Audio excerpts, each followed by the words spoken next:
Let's jump right into it. The NFL wildcard weekend is officially in the books. And let me just say, it was an exciting weekend. Outside of like 2 games, it was a pretty good football weekend. If you're a football fan, you enjoyed football this weekend. Starting with the Rams and the Panthers game. That was a terrific game. Rams pulled out the dub in that game. 34-31 came down to the fourth quarter. Matthew Stafford, too much time. They left too much time on that clock, man. Stafford came down, got them boys down the field. They went on to win. They advanced to the divisional round.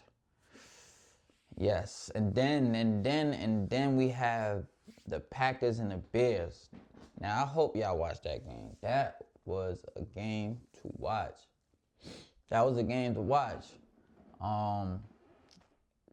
Bears was down 18, came back, ended up beating the Packers. Shout out to Caleb Williams and Ben Johnson, man. Ever since Ben got over there, hey, Caleb been balling. We gotta say that. He been playing way better than last year. So those were the Saturday games. The Saturday games did not disappoint whatsoever. Then we roll on to Sunday. The first game we had was the Bills and the Jaguars game. Another exciting game came down to the wire. Did y'all see that that QB sneak from like the 10-yard line the Bills did? Yeah, they pulled that off 27-24. They advanced to the AFC divisional round. Then we had the Eagles. What's the Eagles gonna do, man? They just fired their OC. I seen that. But anyway, the Eagles lost to the 49ers. 23-19. The defending champions are on their way to the Cancun with everybody else. So they got to figure it out. Like, it just didn't look good. It didn't look good for the Eagles. So, like I just said, they fired their OC. A.J. Brown might be up out of there after that episode with the head coach. He might be on his way. So, hey man, it is what it is. Then the nighttime game we had, that was the Patriots-Chargers game. The Patriots pretty much took care of business 16-3. Wasn't much to really go on that game. Justin Herbert, once again, couldn't get the job done. Are we surprised? I'm not. I'm not at all. And that takes us to the Monday game, the yesterday game, that Houston versus Steelers. And like I said, just like this Patriots and Chargers game, there really wasn't much to talk about besides that Texans defense, man. I keep telling y'all, watch out for that Texans defense. It gets scary. They came, took care of business, 30-6. And let's stay on the Steelers for a couple minutes, because breaking news, Mike Tomlin is stepping down as the head coach of the Pittsburgh Steelers after 19 seasons. Wow. So not only is John out in Baltimore after 18 seasons, you now have Mike Tomlin, who has stepped down. I don't think he got fired. He didn't get fired. He stepped down. So check this out. If a team wanted to get him, or if he wanted to go to another team to be their head coach, a team will have to trade for him. Ain't that something? You got to trade for the coach. It's crazy. So we're going to wait to see how that all unfolds. But yes, Mike T, no longer the coach for the Steelers. It's been real. But hey, I mean, you ain't won a playoff game since 2016, man. It's tough. It's tough. Oh, the end goal at the end of the day is championships. If you're not bringing championships to the table, your time is going to come. So now, in the AFC North, there are 3 head coaching vacancies. That's very interesting. So, the Steelers, they're on their way to Cancun too. Sent them boys packing. So now, we got the Broncos versus the Bills and the Patriots versus the Texans for the AFC. And the AFC, let's stick with the AFC right quick. Start with this Broncos and Bills game. Like, that Broncos defense is tough. The Broncos defense is tough, right? I understand that. But the Bills passing defense is also top 5, top 6 in the league. So, this is going to be a defensive battle. So, you got to go to the offensive side of the ball, right? And you got to think, well, one team has Bo Nix. The other has Josh Allen. I'm going with experience every time. Give me the Bills. I got the Bills beating the Broncos in a good game, close game. But I got the Bills advancing to the NFC. I mean, not the NFC. Excuse me, the AFC. The AFC Championship, and they will be playing the winner out of the Patriots and the Texans. So let's go check that game out.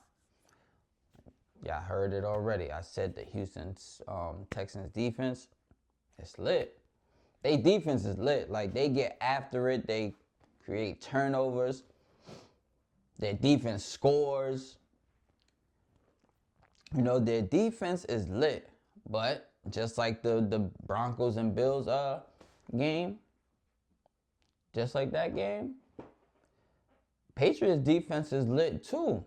It might not be where the Texans defense is, but the Texans offense, in my opinion, is nowhere near the Patriots offense.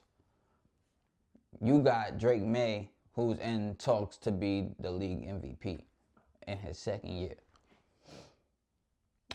So if I had to choose, and it hurts me to say this because I'm a Giants fan, but I can't be biased. So give me the Patriots. Give me the Patriots, the Bills versus the Patriots in the AFC Championship. Let's head over to the NFC. All right. NFC, we got the Seahawks versus the 49ers. They have played 2 times this year. They were 2 low-scoring games, and they both won each. So it's 1-1. So this is the deciding factor right here. It's 1-1. They were both low-scoring games, so expect pretty much the same thing. Don't expect no high-scoring game. You know, unless the Seahawks offense just, comes out of nowhere and just puts up 30 on the 49ers, which I mean, it's possible, but I don't see it happening. So we got that. I'm going to have to rock with the Seahawks. I think their defense is overall better than the 49ers. And I think their offense, it could get stagnant at times, but for the most part, it's been pretty elite. So, and they're playing in Seattle. We all know how it is, how hard it is to win in Seattle. You know what I'm saying? 12th man, 6th man. You understand me? So give me the Seahawks. Give me the Seahawks to advance to the NFC Championship game. And they will play the winner out of the Bears and the Rams. This game might be a shootout because both defenses kind of middle of the pack. But they offense, both teams' offense could get clicking. Both teams' offense could really get clicking, So in this situation, I'm going experience over inexperience. Give me the Rams. I got the Seahawks versus the Rams in the NFC Championship game. Now, if you a betting man, yo, I might know a thing or two. You might want to pay attention.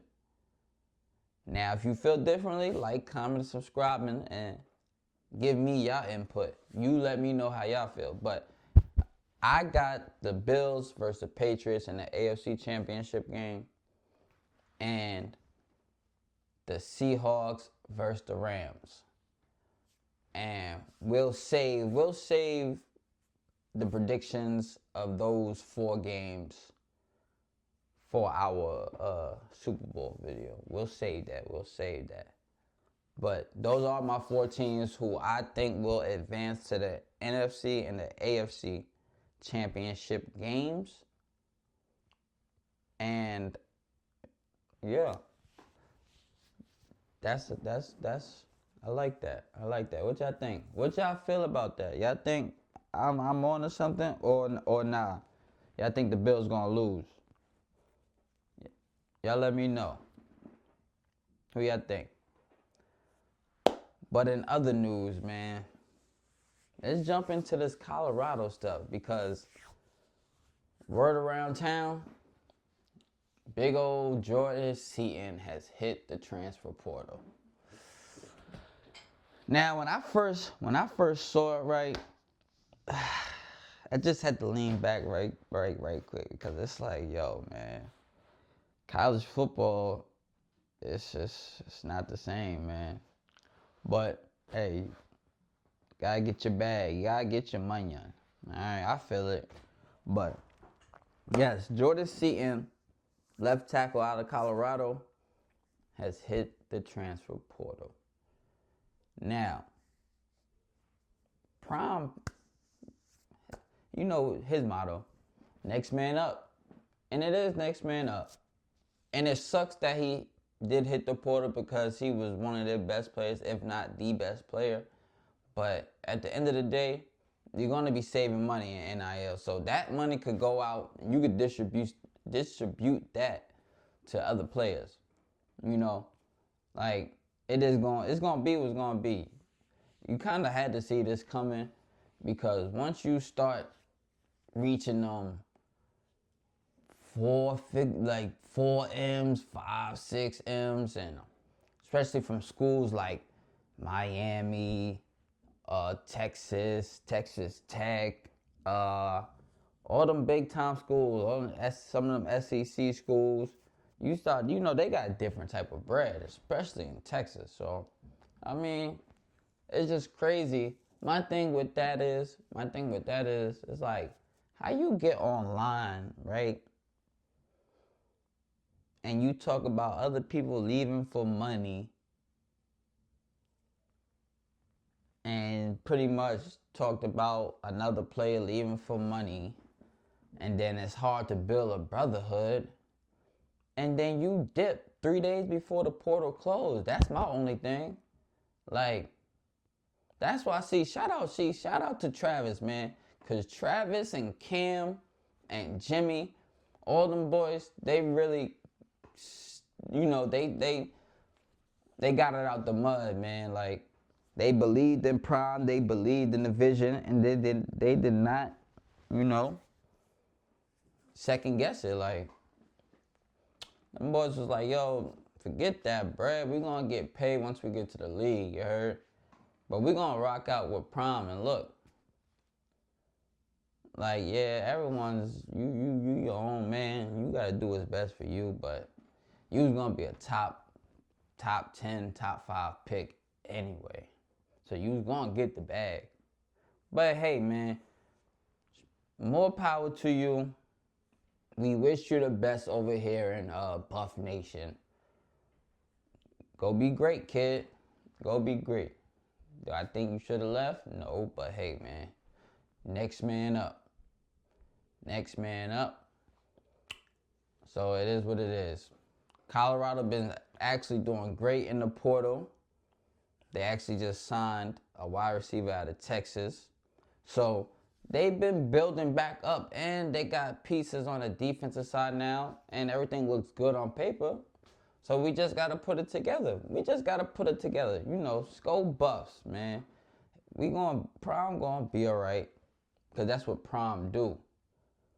See, Prime wasn't able to be there last year. So there was other people handling stuff. See, now Prime is hands-on, feet on land, talking to every recruit, making sure they the right fit for this team. You know, so all them people talking crazy, remember, stay on that side, all right? Stay on that side. Because I'm telling you, Texas Tech, watch out. Whatever team that's going to be, you know, at the top of the Big 12, watch out. Because Prime was hands-on this time around, you know. So he get to really sit down and see what, okay, he making plays. He fit with us. He doing this. He, you know. So I'm just letting y'all know, watch out. Colorado will be back on the map this year. And we're going to see a whole different team. Some of them guys had to get going, you know. I mean, shit. You won 3 games. So, with them dudes who left, maybe it was just best. You know, maybe it was just best. It be like that, man. It be like that. So, shout out to the Buffs. Skull Buffs. They gonna take care of what they need to take care of. But before I get out of here, right? Hold on one second, y'all. Before we get out of here, we gotta talk about one more thing, man, because before Mike Tomlin hit the market or whatever he's done, I don't even know if he's on the market, but we had John Harbaugh as the hottest thing out. Now, if I'm John, I gotta really weigh my options. Like, what do y'all think? What would be the best fit or the best destination for John to go? In my opinion, if it was me, it would be the Giants first. Giants would be my top. Matter of fact, I gotta do this. I gotta have a 1A and a 1B because, you know, this is my channel. So it is what it is. 1A and 1B. My 1A is the Giants. You got Jackson Dart. It's a big media town. You got the top 5 draft pick. Got a little cap space, not much, but I mean, you're gonna have to restructure. So you got a decent O-line. It's just that you gotta figure out that defense. And what pieces do y'all need in that secondary to get y'all going. That's the biggest, you know, issue. Our defense, man. Like, we gotta get that. I'm surprised because our O-line usually the issue, but they kind of held up this year. So the Giants will be my 1A. My 1B, they told me bust out my AP. Perfect time, man. It's the Browns, obviously. Come on. The Browns, you got 10 draft picks. 2 in the first round. You got the 6th pick, the 24th pick. Then you got 8 picks in the top 150. Then on top of those picks, look at the 2025 draft picks. Harold Fannin Jr., hell of a season. Carson Schlesinger, hell of a season. Quinshon Judkins before he got hurt, hell of a season. So there's pieces, you got building pieces that's already there that you could build from. Then you got the elite defense, top 5 defense, top 3 to be exact, defense. And then arguably the best defensive player in the NFL, in Myles Garrett. Who wouldn't want to be in that situation? with a new stadium coming. Indoor joint. Come on now. And then you got my man 12 as your quarterback. And if you give him the right tools and the necessary offensive line and a true one wide receiver, he will make that team great again. I'm trying to tell you. I've seen it at Jackson State. I've seen it at Colorado. Because that's my guy. That's who I watch. That's who I pay attention to. So I know, like, I've seen him turn around programs. If you put the right necessary tools and you really believe in him and instill that in him, he gonna show you great things. So as a coach, why would I not want to be a part of that? Because the Browns really ain't too far off. So they'll be my 1B. Number, I guess you could say 2, 3, 3. You feel me? Or the Ravens, obviously. I mean, he wouldn't be going there. But you got to put them on the list because you got Lamar Jackson, 2-time MVP. So you got that to work with. And then you got the Falcons at number 4. You got Drake London, Bijan, Kyle Pitts if he resign. You got pieces on defense, and you are in a weak division. You know, my problem with them though, who's the quarterback? Like, Michael Penix hurt. Is it Kirk Cousins old ass? Like, who's the quarterback? That's why I had to put them at number 4. Who's your quarterback? So, yeah. 5, I had Miami. I put Miami 5. You got Jalen Waddle, right? You got Akche. You got him. Whatever buddy name is, you got him. Okay? And then it's Miami. I mean, who don't want to be living in Miami? That's the biggest thing. Because other than that, I mean, you still have quarterback problems over there. I mean, you don't got a ton of cap space. I mean, you got the 11th pick in the draft. I mean, I guess that's okay. But it's not really much. But you got some good pieces on defense, but it's not really much. So I had them at number 5. Number 6, I put the Titans. You got Cam Ward on the offense. You got Jeffrey Simmons on the defense. But then it's like, that's all you got. So it's a lot to work with over there.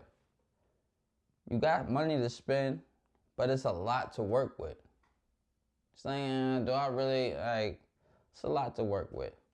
And then I put Vegas 7 because you got the number 1 pick, which would probably be Mendoza, who everyone else is high on. Me, not necessarily. I mean, I could be wrong, but I just don't see it. I could be wrong, but I just don't see it. But that's another discussion for another day. Back to best destination for John Harbaugh. Number 7, like I said, I had Vegas. They got the number 1 pick. They got money to spend, but their organization seems real incompetent. Like, for real. You're on payroll paying 5 coaches that don't even coach the team no more. An excess of $50 million too. So there's really no, stability within the organization. Owner might get mad and just be like, you know what, new coach next year. We don't got time to deal with it. Yes, I know it's Vegas and you got Chinty and Bowers, but nobody want to deal with that. So I had them at that. I had them at 7. And at 8, I put the Cardinals, Arizona, because it's like outside of the 3rd pick, you got quarterback issues. And that's it. I mean, it's like, it's Arizona. Like, okay, ooh. So yeah, I put them 8. And if I'm John Harbaugh, I'm looking at the Giants. My 3 teams, if I'm him, are the Giants, Browns, and the Falcons. All these other teams, you don't even need to be looking at for real. They could go ahead and get someone else. And maybe John might not be the right person for any of these jobs. But it's because he got that experience, that 18-year experience. He's going to be a hot commodity. That's just how it is. That's just how that cookie crumbled. He's going to be a hot commodity. You know what I'm saying? So if I'm him, I'm really taking the time to really look at film on all the quarterbacks. And when it comes to the Browns, you got to take into account they did not play that quarterback situation fairly, correctly, or properly at all. And look what 12 was able to do with less than all the other quarterbacks. You gotta factor that in. I know people want to leave it up because they don't like Shador and he's this and he's that and his EPA and go kick rocks. How about that? Go kick rocks. Go kick rocks. One thing we ain't gonna do is leave out the facts. And the facts of the matter is, he was behind the 8 ball when he got out the draft. Since April, Cleveland put him behind the 8 ball, fourth string quarterback on the roster, behind Kenny Pickett, Joe Flacco, and Dylan effing fucking get. I don't even know his name.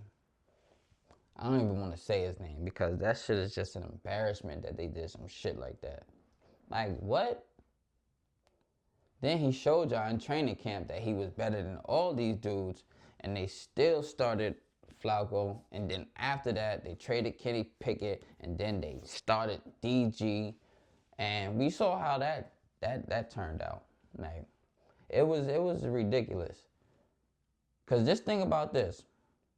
In 2024, the Browns won 3 games with, I think, about 3 or 4 different quarterbacks. 3 games with about 3 or 4 different quarterbacks. Pretty much the same. You understand me? So you mean to tell me this man came in with limited reps, limited everything, and won 3 games? He finished 3-4. And we're not going to forget like they couldn't have won the Titans game. That would have been 4-3. Or we're not going to forget how they could have won that Buffalo Bills game. He could have been easily 5-3 with limited. So if I'm a coach, I'm looking at all that stuff, man. I know Jackson Dart, he balled out, and it's the New York Football Giants, and I'm a Giants fan too. But I'm a 12 fan as well. And I see with my eyes what transpired. And the Giants had something to do with that too. That's why I ain't forget Giants, how y'all played my mans. But that's another topic for another day. It's your boy Lusky. I'm out. Let's do it.